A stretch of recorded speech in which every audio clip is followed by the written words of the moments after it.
تعلیم الاسلام۔ سوال: دونوں سجدوں کے درمیان میں اور تشہد پڑھنے کی حالت میں کس طرح بیٹھنا چاہیے؟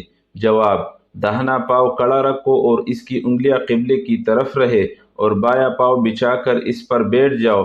بیٹھنے کی حالت میں دونوں ہاتھ گھٹنوں پر رکھنے چاہیے۔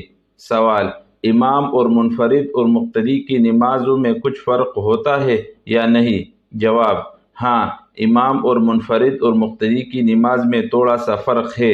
وہ فرق یہ ہے کہ امام اور منفرد پہلی رکعت میں ثنا کے بعد اعوذ باللہ اور بسم اللہ پڑھ کر الحمد شریف اور سورہ پڑھتے ہیں، اور دوسری رکعت میں بسم اللہ اور الحمد شریف اور سورہ پڑھتے ہیں، مگر مقتدی کو صرف پہلی رکعت میں ثنا پڑھ کر دونوں رکعتوں میں چپکا کھڑا رہنا چاہیے۔